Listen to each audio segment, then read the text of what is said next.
Hi hello ನಮಸ್ಕಾರ. UK ಬಾಯ್ YouTube ಚಾನಲ್ಗೆ ತಮ್ಮೆಲ್ಲರಿಗೆ ಸ್ವಾಗತ ಸುಸ್ವಾಗತ. ಇವತ್ತಿನ ಕ್ಲಾಸಿನಲ್ಲಿ ನಾವು ಏನು ನೋಡೋಣ ಅಂದರೆ ಸಿವಿಲ್ PC ಕ್ವಶನ್ ಪೇಪರ್ 2024 ನಡೆದಂಥ ಪ್ರಶ್ನೆ ಪತ್ರಿಕೆಯನ್ನು ನೋಡೋಣ. ಇಲ್ಲಿ ಗರಿಷ್ಠ ಅಂಕ 100 ಅಂಕದ ಇರುತ್ತದೆ. ಅವಧಿ 90 ನಿಮಿಷಗಳಿರುತ್ತೆ. ಇದು 1.5 ತಾಸು ಇರುವಂತಹ ಕ್ವಶನ್ ಪೇಪರ್ ಆಗಿರುತ್ತೆ. ಇಲ್ಲಿ ಪ್ರಶ್ನೆ ಮತ್ತು ಕ್ವಶನ್ ಎರಡೂ ನೋಡೋಣ. Very important. ವಿಡಿಯೋನ ಕೊನೆ ತನಕ ನೋಡಿ, ಇಲ್ಲಿ ಸ್ಕಿಪ್ ಮಾಡಬೇಡಿ. ಹಾಗೆ ಇಲ್ಲಿ ಉತ್ತರ ಇದೆ ಸಹ ನೋಡಿ. ಹಾಗೆ ನಾವು ಉತ್ತರನ ಪ್ರಶ್ನೆನ ಎರಡೂ ಕೂಡ ಹೇಳ್ತೀನಿ. ಸಿವಿಲ್ PC ವೆರಿ ಇಂಪಾರ್ಟೆಂಟ್ ಅಂತ ಪ್ರಶ್ನೆಗಳು ಇದೇ ರೀತಿ ಕೇಳ್ತಾರೆ. ಇಲ್ಲಿ ಮೊದಲೇ ಪ್ರಶ್ನೆ, ಭಾರತೀಯ ಸ್ವಾತಂತ್ರ್ಯ ಹೋರಾಟಗಾರರ ಉಲ್ಲೇಖ ಉಷಾ ಮೆಹ್ತಾ ಯಾವುದಕ್ಕೆ ಪ್ರಸಿದ್ಧರಾಗಿದ್ದಾರೆ? ಸರಿಯಾದ ಉತ್ತರ ಆಪ್ಷನ್ಸ್ ಎ, ಕ್ವಿಟ್ ಇಂಡಿಯಾ ಚಳವಳಿಯ ಹಿನ್ನೆಲೆಯಲ್ಲಿ ಕಾಂಗ್ರೆಸ್ ರಹಸ್ಯ ರೇಡಿಯೋವನ್ನು ನಡೆಸುತ್ತಿದ್ದರು. ಹಾಗೆ ಎರಡನೇ ಪ್ರಶ್ನೆ, ಕೆಳಗಿನವರುಗಳಲ್ಲಿ ಯಾರು ಕೆಂಪು ಕೋಟೆ ವಿಚಾರಣೆಯ ಸಂದರ್ಭದಲ್ಲಿ ಭಾರತೀಯ ರಾಷ್ಟ್ರೀಯ ಸೇನೆಯ ಕೈದಿಗಳೆಂದು ರಕ್ಷಿಸಿದವರು ಯಾರು ಅಂತ ಕೇಳಿದ್ದಾರೆ. ಇಲ್ಲಿ ಸರಿಯಾದ ಉತ್ತರ ಆಪ್ಷನ್ಸ್ ಬಿ, ಕೈಲಾಸನಾಥ್ ಕಟೋಚಿ. ಹಾಗೆ ಮೂರನೇ ಪ್ರಶ್ನೆ ನೋಡೋಣ. ಮೂರನೇ ಪ್ರಶ್ನೆ, ಈ ಕೆಳಗಿನ ಯಾವ ಸಂಸ್ಥೆಗಳನ್ನು ಡಾಕ್ಟರ್ BR ಅಂಬೇಡ್ಕರ್ ಅವರು ಸ್ಥಾಪಿಸಿದರು? ಇಲ್ಲಿ ಸರಿಯಾದ ಉತ್ತರ ಆಪ್ಷನ್ಸ್ ಡಿ, ಇವುಗಳಲ್ಲಿ ಯಾವುದೂ ಅಲ್ಲ. ಹಾಗೆ ಮುಂದಿನ ಪ್ರಶ್ನೆ 4, ಅಕ್ಟೋಬರ್ 1824ರಲ್ಲಿ ಕಿತ್ತೂರು ರಾಣಿ ಚೆನ್ನಮ್ಮಳ ಪಡೆಗಳು ಯಾವ ಬ್ರಿಟಿಷರ ಕಲೆಕ್ಟರ್ನನ್ನು ಕೊಂದರು? ಇಲ್ಲಿ ಸರಿಯಾದ ಉತ್ತರ options A, Saint John Thackeray.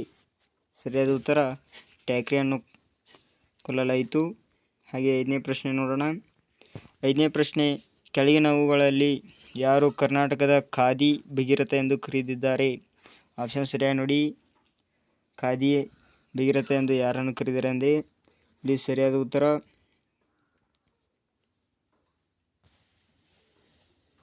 Options B, NS Hardekar ಅವರನ್ನು ಕರೆದಿದ್ದಾರೆ.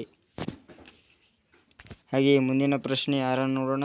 6ನೇ ಪ್ರಶ್ನೆ, ಪ್ರಸಿದ್ಧ ಸ್ವಾತಂತ್ರ್ಯ ಹೋರಾಟಗಾರ್ತಿ ಬಳ್ಳಾರಿ ಸಿದ್ದಮ್ಮ ಯಾವ ತಾಲೂಕಿನಲ್ಲಿ ಜನಿಸಿದರು ಅಂತ ಪ್ರಶ್ನೆ ಕೇಳಿದರೆ ಇಲ್ಲಿ ಸರಿಯಾದ ಉತ್ತರ ಆಪ್ಷನ್ಸ್ ಡಿ, ಶಿಗಾಂವ್ ಅಲ್ಲಿ ಇವರು ಸಿದ್ದಮ್ಮ ಅವರು ಜನಿಸಿದ್ದಾರೆ. ಇದೇ ರೀತಿ ಪ್ರಶ್ನೆನ PC ಸಹ ಈಗ ಇನ್ನು ಬರುವಂತಹ ಪ್ರಶ್ನೆಗಳನ್ನು ಕೇಳ್ತಾರೆ. ಹಾಗೆ 7ನೇ ಪ್ರಶ್ನೆ, ಈ ಸರಣಿಯಲ್ಲಿ ನೋಡಿ 31, 29, 24, 22, 17ರ ಮುಂದೆ ಯಾವ ಸಂಖ್ಯೆ ಬರಬೇಕೆಂದು ಕೇಳಿದ್ದಾರೆ. ಇಲ್ಲಿ ಸರಿಯಾದ ಉತ್ತರ ಆಪ್ಷನ್ಸ್ ಎ, 15 ಬರಬೇಕು. ಅಂದರೆ 31 ಆದಮೇಲೆ 30 ಈ ರೀತಿ ಸಂಖ್ಯೆಗಳನ್ನು 2, 3 ಆಗಿ ತೆಗೆದಿದ್ದಾರೆ. ಇದೇ ರೀತಿ 15ನೇ ಸಂಖ್ಯೆ 17ರ ಮುಂದೆ ಬರುತ್ತೆ. ಹಾಗೆ 18ನೇ ಪ್ರಶ್ನೆ, ಇಚಲು ಮರದ ಚಳವಳಿಯ ಟೋಪಿ ಟ್ರೀ ಮೂವ್ಮೆಂಟ್ ಅಂತ ಕರೀತಾರೆ. ಕೇಂದ್ರ ಬಿರುದು ಯಾವುದು ಅಂತ ಕೇಳಿದ್ದಾರೆ. ಮರ ಚಳವಳಿಯ ಕೇಂದ್ರ ಬಿರುದು ಯಾವುದು ಅಂತ ಕೇಳಿದ್ದಾರೆ. ಇಲ್ಲಿ ಸರಿಯಾದ ಉತ್ತರ ಆಪ್ಷನ್ ಸಿ, ತುರುವನೂರು, ಚಿತ್ರದುರ್ಗ. ಹಾಗೆ 9ನೇ ಪ್ರಶ್ನೆ, ಈ ಕೆಳಗಿನ ವೈಸರಾಯರಲ್ಲಿ 1878ರ ದೇಶೀಯ ಪತ್ರಿಕಾ ಕಾಯ್ದೆ ರದ್ದುಗೊಳಿಸಿದವರು ಯಾರಂತ ಕೇಳಿದ್ದಾರೆ. ಇಲ್ಲಿ ಸರಿಯಾದ ಉತ್ತರ ಆಪ್ಷನ್ಸ್ ಸಿ, ಲಾರ್ಡ್ ರಿಪ್ಪನ್ ಅವರು. 9ನೇ ಪ್ರಶ್ನೆಗೆ ಸರಿಯಾದ ಉತ್ತರ ಲಾರ್ಡ್ ರಿಪ್ಪನ್. ಹಾಗೆ 10ನೇ ಪ್ರಶ್ನೆ ನೋಡೋಣ. 10ನೇ ಪ್ರಶ್ನೆ, ಆಲ್ ಇಂಡಿಯನ್ ಫಾರ್ವರ್ಡ್ ಬ್ಲಾಕ್ ಅನ್ನು ಯಾರು ಸ್ಥಾಪಿಸಿದರು ಅಂತ ಕೇಳಿದ್ದಾರೆ. ಇಲ್ಲಿ ಸರಿಯಾದ ಉತ್ತರ ವೆರಿ ಇಂಪಾರ್ಟೆಂಟ್, ಸುಭಾಷ್ ಚಂದ್ರ ಬೋಸ್ ಅವರು ಆಲ್ ಇಂಡಿಯಾ ಫಾರ್ವರ್ಡ್ ಬ್ಲಾಕ್ ಅನ್ನು ಸ್ಥಾಪಿಸಿದ್ದಾರೆ. ಹಾಗೆ ಮುಂದಿನ ಪ್ರಶ್ನೆ 11ನೇ ಪ್ರಶ್ನೆ ನೋಡೋಣ. 11ನೇ ಪ್ರಶ್ನೆ, ಯಾವ ಪದವು ಇತರೆ ಪದಗಳೊಂದಿಗೆ ಸೇರುವುದಿಲ್ಲ? ಇಲ್ಲಿ ಸರಿಯಾದ ಉತ್ತರ ಆಪ್ಷನ್ಸ್ ಬಿ, ಔನ್ಸ್ ಪದ ಸೇರುವುದಿಲ್ಲ ಅಂತ ಉತ್ತರ ಆಗಿರುತ್ತೆ. ಹಾಗೆ 12ನೇ ಪ್ರಶ್ನೆ, ಇದು ಸೋಮವಾರ ಅಂದರೆ ಇಂದು ಸೋಮವಾರ ಆದರೆ 61 ದಿನಗಳ ನಂತರ ಯಾವ ದಿನ ಬರುತ್ತದೆ ಅಂತ ಕೇಳಿದ್ದಾರೆ. ಈ ರೀತಿ ಪ್ರಶ್ನೆಯನ್ನು ಕೇಳ್ತಾರೆ. ತಿಂಗಳ, ವಾರ, ದಿನಾಂಕದ ಬಗ್ಗೆ ಪ್ರಶ್ನೆಯನ್ನು ಸಹ ಕೇಳ್ತಾರೆ. ಈ ಪ್ರಶ್ನೆಗೆ ಸರಿಯಾದ ಉತ್ತರ ಆಪ್ಷನ್ಸ್ ಬಿ ಶನಿವಾರ ಬರುತ್ತೆ. ಸೋಮವಾರದ ನಂತರ 65 ದಿನಗಳ ನಂತರ ಆದಮೇಲೆ ಶನಿವಾರ ಬರುತ್ತೆ, ಸರಿಯಾದ ಉತ್ತರ ಆಗಿರುತ್ತೆ. ಹಾಗೆ 13ನೇ ಪ್ರಶ್ನೆ, ಒಬ್ಬ ಹಣ್ಣು ಮಾರಾಟಗಾರನ ಹತ್ತಿರ ಕೆಲವು ಸೇಬುಗಳಿರುತ್ತವೆ. ಅವನು 40% ಸೇಬುಗಳನ್ನು ಮಾರುತ್ತಾನೆ. ಅವನ ಹತ್ತಿರ ಇನ್ನೂ 420 ಸೇಬುಗಳು ಉಳಿದಿವೆ. ಹಾಗಾದರೆ ಮೂಲತಃ ಅವನ ಹತ್ತಿರ ಎಷ್ಟು ಸೇಬುಗಳಿರುತ್ತೆ ಅಂತ ಕೇಳಿದ್ದಾರೆ. ಇಲ್ಲಿ ಸರಿಯಾದ ಉತ್ತರ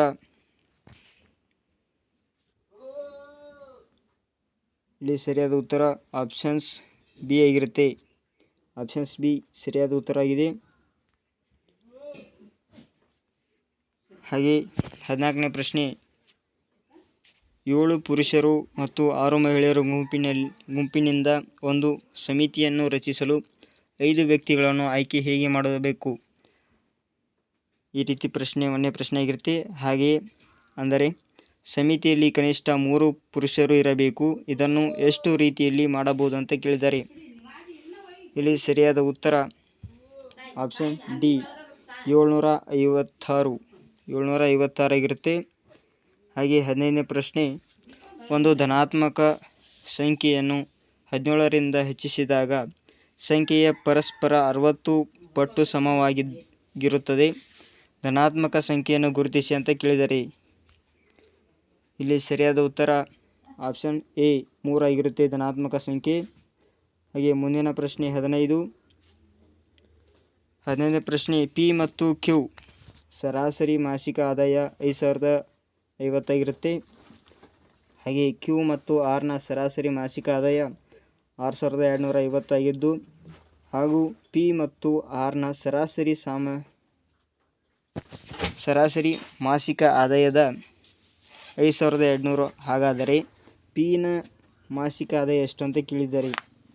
ಇಲ್ಲಿ ಸರಿಯಾದ ಉತ್ತರ ಆಪ್ಷನ್ಸ್ ಬಿ 4000 ಆಗಿರುತ್ತೆ.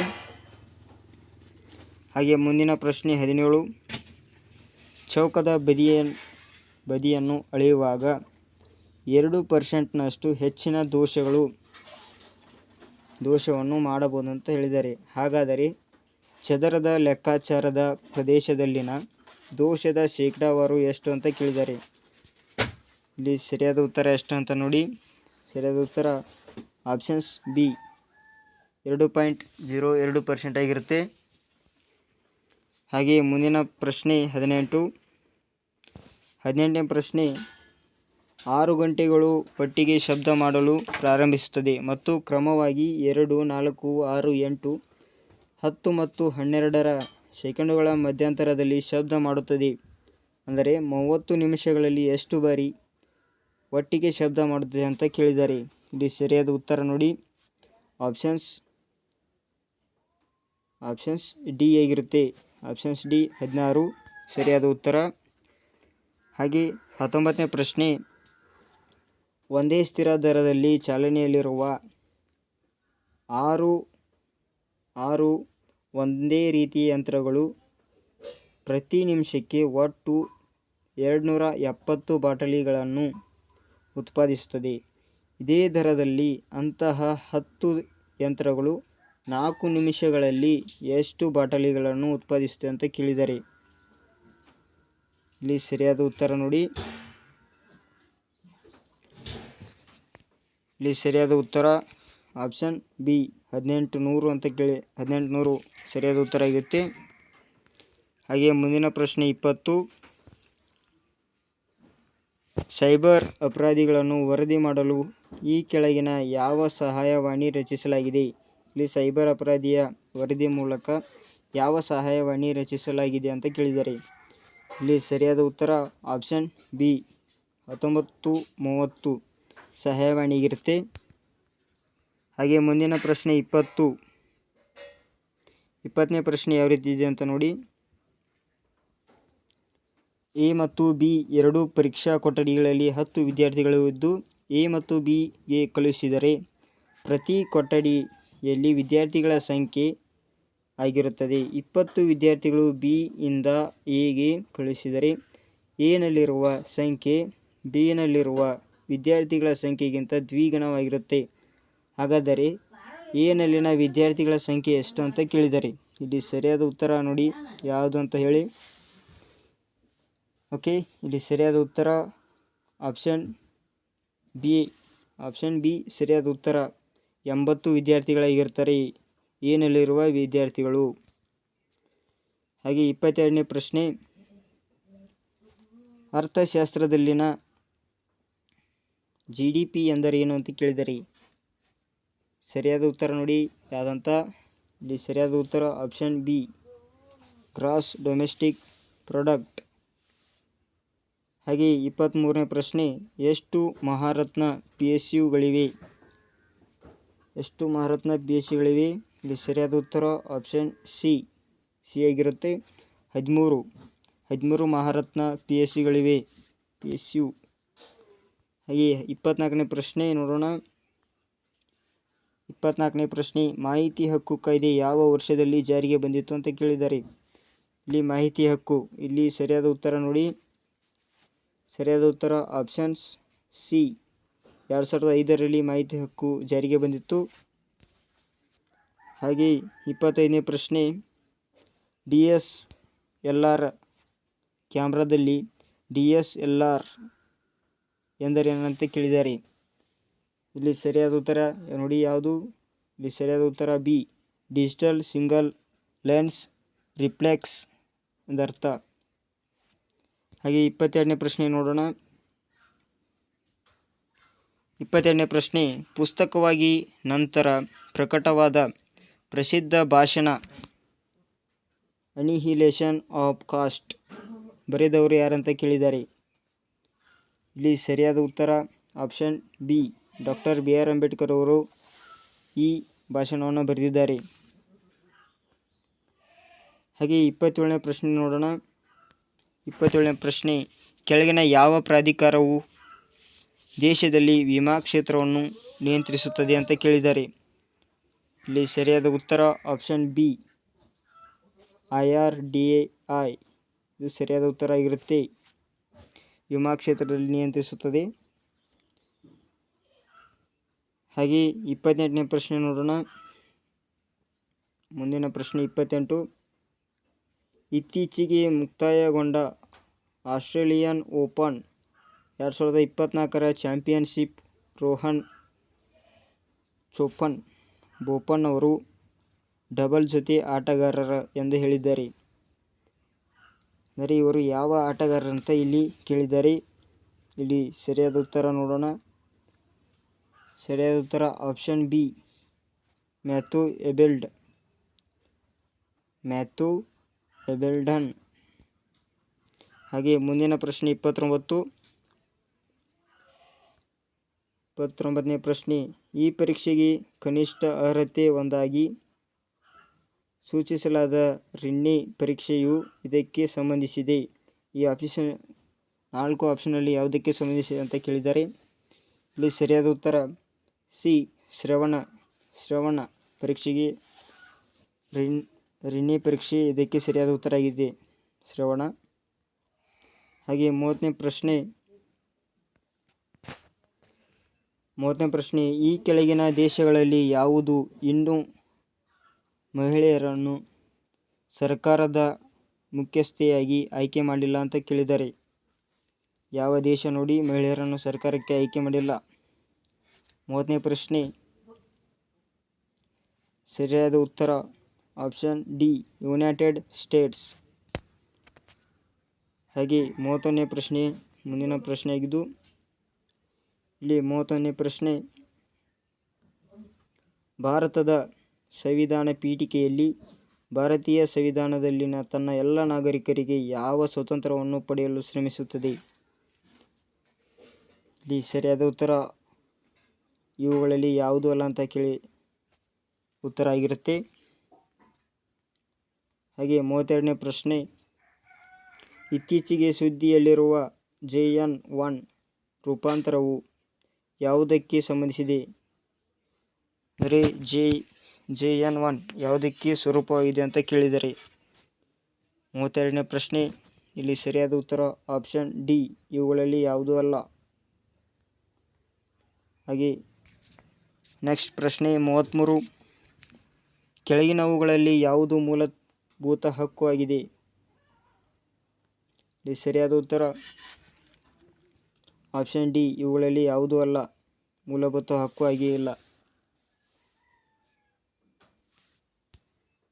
ಹಾಗೆ 34ನೇ ಪ್ರಶ್ನೆ, ವರ್ತಮಾನ ಭಾರತದಲ್ಲಿ ಇರುವ ಕೇಂದ್ರಾಡಳಿತ ಪ್ರದೇಶಗಳು ಎಷ್ಟು ಅಂತ ಕೇಳಿದ್ದಾರೆ.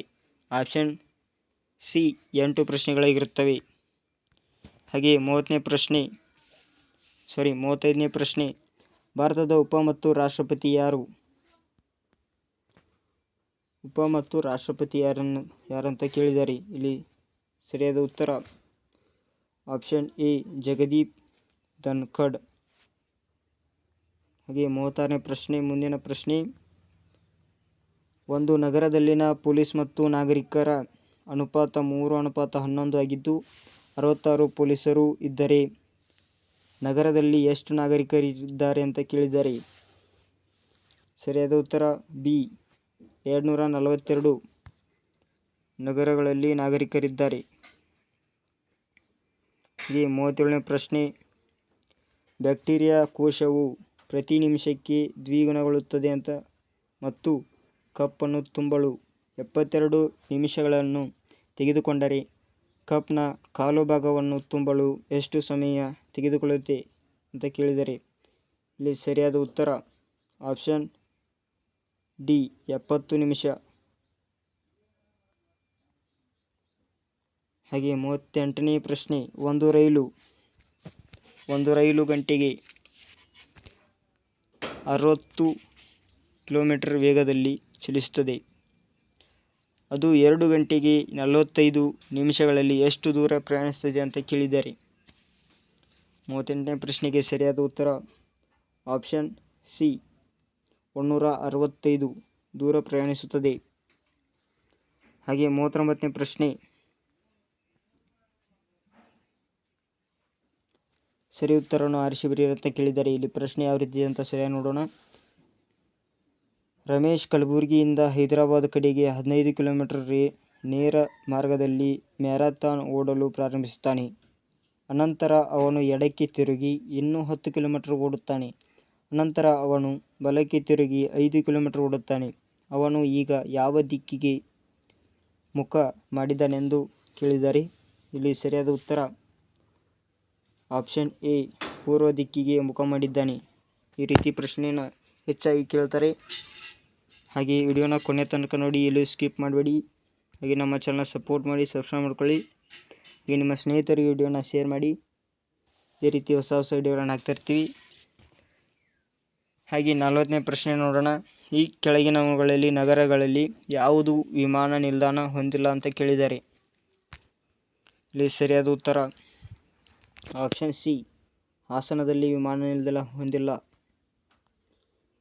ಹಾಗೆ 40ನೇ ಪ್ರಶ್ನೆ, ಜೌಗು ಪ್ರದೇಶಗಳು ಯಾವುವು? ಅವುಗಳು ಇರುವ ಜಿಲ್ಲೆಯನ್ನು ಪರಿಗಣಿಸಿ ಸರಿಯಾದ ಉತ್ತರ ಆರಿಸಿ ಬರೆಯಿರಿ ಅಂತ ಕೇಳಿದ್ದಾರೆ. ಇಲ್ಲಿ ಪ್ರಶ್ನೆ ಈ ರೀತಿ ಕೊಟ್ಟಿದ್ದಾರೆ. ಸರಿಯಾದ ಉತ್ತರ ನೋಡೋಣ. 40ನೇ ಪ್ರಶ್ನೆ, ಸರಿಯಾದ ಉತ್ತರ ಆಪ್ಷನ್ ಸಿ, ಅಘನಾಶಿನಿ. ಗದಗದಲ್ಲಿ ಜೌಗು ಪ್ರದೇಶಗಳು ಹೆಚ್ಚಾಗಿರುತ್ತವೆ. ಹಾಗೆ 42ನೇ ಪ್ರಶ್ನೆ, ತೈಲ ಸಂಸ್ಕರಣಾಗಾರವು ಈ ಕೆಳಗಿನ ಯಾವ ನಗರದಲ್ಲಿದೆ? ಇಲ್ಲಿ ಸರಿಯಾದ ಉತ್ತರ ಆಪ್ಷನ್ ಬಿ, ಮಂಗಳೂರು. ಹಾಗೆ 43ನೇ ಪ್ರಶ್ನೆ, ಧೋಬಿಗಳು, ಕ್ಷೌರಿಕರು, ಚಮ್ಮಾರರು ಭಾರತದ ಆರ್ಥಿಕತೆಯ ಯಾವ ವಲಯದಲ್ಲಿ ಅಡಿಯಲ್ಲಿ ಬರುತ್ತಾರೆ ಅಂತ ಕೇಳಿದ್ದಾರೆ. 43ನೇ ಪ್ರಶ್ನೆ, ಇಲ್ಲಿ ಸರಿಯಾದ ಉತ್ತರ ಆಪ್ಷನ್ ಸಿ, ತೃತೀಯ ವಲಯ ಅಡಿಯಲ್ಲಿ ಬರುತ್ತಾರೆ. ಹಾಗೆ 44ನೇ ಪ್ರಶ್ನೆ, ಆಂಗ್ ಸೋಕಿ ಯಾವ ದೇಶದ ಮಾಜಿ ನಾಯಕಿ ಅಂತ ಕೇಳಿದ್ದಾರೆ. ಇಲ್ಲಿ ಸರಿಯಾದ ಉತ್ತರ ನೋಡಿ ಯಾವ ರೀತಿ ಇದೆ ಅಂತ, ಪ್ರಶ್ನೆನ ಯಾವ ರೀತಿ. ಹಾಗೆ ಸರಿಯಾದ ಉತ್ತರ ಆರಿಸಿ ನೋಡಿ ಸರಿಯಾಗಿ ಬರೀಬೇಕಾಗುತ್ತೆ. ಇಲ್ಲಿ 44ನೇ ಪ್ರಶ್ನೆಗೆ ಸರಿಯಾದ ಉತ್ತರ ಆಪ್ಷನ್ ಬಿ, ಮ್ಯಾನ್ಮಾರ್ ದೇಶದ ನಾಯಕಿ. ಹಾಗೆ 45ನೇ ಪ್ರಶ್ನೆ, ಕೆಳಗಿನವುಗಳಲ್ಲಿ ಯಾವುದು ಸಮಭಾಜಕಕ್ಕೆ ಹತ್ತಿರದಲ್ಲಿದೆ? ಇಲ್ಲಿ ಸರಿಯಾದ ಉತ್ತರ ಆಪ್ಷನ್ ಸಿ, ಮಾರಿಷಿಯಸ್. 46ನೇ ಪ್ರಶ್ನೆ, ಈ ಕೆಳಗಿನ ಯಾವ ಏಜೆನ್ಸಿ ರಸ್ತೆ ನಿರ್ಮಾಣದಲ್ಲಿ ಭಾಗಿಯಾಗಿಲ್ಲ? ಆಪ್ಷನ್ ಡಿ ಇವುಗಳಲ್ಲಿ ಯಾವುದೂ ಅಲ್ಲ. ಹಾಗೆ 47ನೇ ಪ್ರಶ್ನೆ, ಕೆಳಗಿನವುಗಳಲ್ಲಿ ಯಾವುದು ಕರ್ನಾಟಕದಲ್ಲಿ ರಾಷ್ಟ್ರೀಯ ಜಲಮಾರ್ಗವಲ್ಲ ಅಂತ ಕೇಳಿದ್ದಾರೆ. ಆಪ್ಷನಲ್ಲಿ ಸರಿಯಾದ ಉತ್ತರ ಯಾವುದು? ಸರಿಯಾಗಿ ನೋಡ್ಕೊಳ್ಳಿ ಯಾವ ರೀತಿ ಪ್ರಶ್ನೆನ ಕೇಳಿದ್ದಾರೆ ಅಂತ. ಇಲ್ಲಿ ಸರಿಯಾದ ಉತ್ತರ ಆಪ್ಷನ್ ಡಿ ಹೇಮಾವತಿ. ಹೇಮಾವತಿಯಲ್ಲಿ ಕರ್ನಾಟಕದ ರಾಷ್ಟ್ರೀಯ ಜಲಮಾರ್ಗವಿಲ್ಲ ಅಂತ ಕೇಳಿದ್ದಾರೆ. ಹಾಗೆ 48ನೇ ಪ್ರಶ್ನೆ, ಕೆಳಗಿನವುಗಳಲ್ಲಿ ಯಾವುದು ನೋಂದಾಯಿತ ಭೌಗೋಳಿಕ ಸೂಚ್ಯಂಕ ಟ್ಯಾಂಕ್ ಅನ್ನು ಹೊಂದಿಲ್ಲ? ಇಲ್ಲಿ ಸರಿಯಾದ ಉತ್ತರ ಇವು ಯಾವುದೂ ಅಲ್ಲ. ಆಪ್ಷನ್ಗಳಲ್ಲಿ ಕೊಟ್ಟಿರುವ ಉತ್ತರಗಳು ಯಾವುದೂ ಅಲ್ಲ. ಹಾಗೆ 49ನೇ ಪ್ರಶ್ನೆ, ತಪ್ಪಾಗಿರುವುದನ್ನು ಆರಿಸಿ ಬರೆಯಿರಿ. ಎ ಆನಂದ್ ಪ್ರಜ್ಞಾನಂದ್ ಚದುರಂಗ, ಬಿ ಸಾಕ್ಷಿ ಮಲಿಕ್ ಪೆನಿಸ್, C Manas Dhami tennis, D Lakshman Sen badminton. ತಪ್ಪಾಗಿರುವುದು ಆರಿಸಿ ಬರೆಯಿರಿ ಅಂತ ಕೇಳಿದ್ದಾರೆ. ಇಲ್ಲಿ ಸರಿಯಾಗಿ ಉತ್ತರವನ್ನು ಬಿಟ್ಟು ತಪ್ಪಾದ ಉತ್ತರ ನೋಡಿ ಯಾವುದು ಅಂತ. ಇಲ್ಲಿ ಸರಿಯಾದ ಉತ್ತರ ತಪ್ಪಾಗಿರುವುದು ಸಾಕ್ಷಿ ಮಲಿಕ್ ಪೆನ್ನಿಂಗ್, ಇದು ಸರಿಯಾದ ಉತ್ತರ ಆಗಿರುತ್ತೆ. ಹಾಗೆ 50ನೇ ಪ್ರಶ್ನೆ, ವಿಮಾನಗಳು ಸಾಮಾನ್ಯವಾಗಿ ಯಾವುದರಲ್ಲಿ ಅಂದರೆ ಯಾವ ಗೋಳದಲ್ಲಿ ಪ್ರಯಾಣಿಸುತ್ತದೆ ಅಂತ ಕೇಳಿದ್ದಾರೆ. ವೆರಿ ಇಂಪಾರ್ಟೆಂಟ್ ಪ್ರಶ್ನೆ. ಇಲ್ಲಿ ಸರಿಯಾದ ಉತ್ತರ ಆಪ್ಷನ್ ಬಿ ಸ್ಟ್ರಾಟೋಪಿಯರಲ್ಲಿ ವಿಮಾನಗಳು ಗೋಳಾಕಾರದಲ್ಲಿ ಪ್ರಯಾಣಿಸುತ್ತದೆ. ಇಷ್ಟು ಪ್ರಶ್ನೆಗಳು ವೆರಿ ಇಂಪಾರ್ಟೆಂಟ್ ಆಗಿರುತ್ತವೆ. ಇದೇ ರೀತಿ ಪ್ರಶ್ನೆಯನ್ನು ಕೇಳ್ತಾರೆ. PC PSI ಪ್ರಶ್ನೆಗಳು ಇದೇ ರೀತಿ ಸಹ ಬಂದಿರುತ್ತವೆ. ಸರಿಯಾಗಿ ನೋಡ್ಕೊಳ್ಳಿ. ಹಾಗೆ ನಿಮ್ಮ ಸ್ನೇಹಿತರಿಗೂ ವಿಡಿಯೋನ ಶೇರ್ ಮಾಡಿ. ಇದೇ ರೀತಿ ಹೊಸ ವಿಡಿಯೋನ ನಮ್ಮ ಚಾನಲ್ ಹಾಕ್ತಾ ಇರ್ತೀವಿ. ಹಾಗೆ ನಮ್ಮ ಚಾನಲ್ನ ಸಬ್ಸ್ಕ್ರೈಬ್ ಮಾಡ್ಕೊಳ್ಳಿ. ಮುಂದಿನ ವಿಡಿಯೋದಲ್ಲಿ ಸಿಗೋಣ. Thank you.